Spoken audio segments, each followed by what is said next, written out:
حضرت نوح اور ان کی کشتی کا ذکر بائبل میں بھی آیا ہے اور قرآن میں بھی، مگر دونوں میں ایک فرق ہے۔ بائبل میں کشتی نوح کا ذکر صرف ماضی کے ایک قصے کے طور پر آیا ہے۔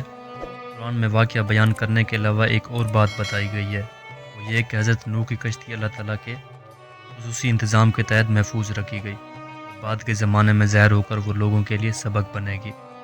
اس سلسلے میں قرآن کی آیاتیں یہاں درج کی جاتی ہیں۔ وَأَنجَيْنَاهُ وَأَصْحَابَ السَّفِينَةِ وَجَعَلْنَاهَا آیَاتًا لِلْعَالَمِينَ، یعنی پھر ہم نے نوح کو اور کشتی والوں کو بچا لیا اور ہم نے اس کو دنیا والوں کے لیے ایک نشانی بنا دیا۔ وَلَقَدْ تَرَكْنَاهَا آیَاتًا فَهَلْ مِن مُدَّکِرٍ، یعنی ہم نے اس کو نشانی کے طور پر باقی رکھا تو کوئی ہے نصیحت ہونے والا۔ قرآن کی یہ آیاتیں 7ویں صدی عیسوی کے ربیع الاول میں اتری۔ اس وقت ساری دنیا میں کسی کو بھی یہ معلوم نہ تھا کہ حضرت نوح کی کشتی کس مقام پر محفوظ ہے۔ عرب سے عجم تک ہر ایک کے لیے یہ واقعہ پوری طرح ایک غیر معلوم واقعہ تھا۔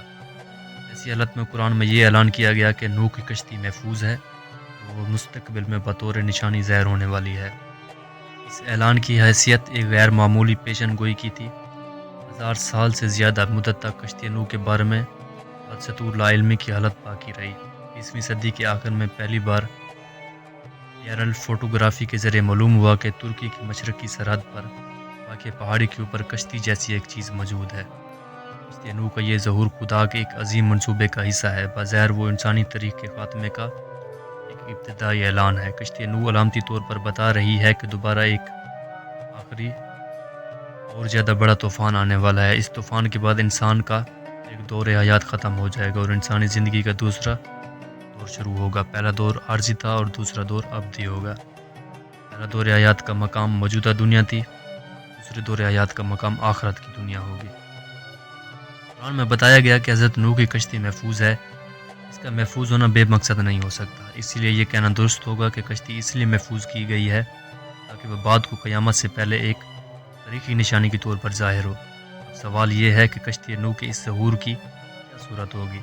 غور کرنے سے معلوم ہوتا ہے کہ غالباً کشتی نوح کے اسی ظہور ثانی کا واقعہ ہے جس کو قرآن اور حدیث میں دبابہ کے لفظ سے تعبیر کیا گیا ہے۔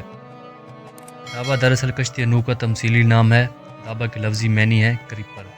کوئی بھی چیز جو رینگنے کی رفتار سے چلے اس کو دابہ کہا جاتا ہے۔ کشتی نوح پانی کے اوپر رینگ کر چلی تھی، اسی لیے یہ قیاس کرنا درست ہوگا کہ تمثیلی طور پر اس کو دابہ کہہ دیا گیا۔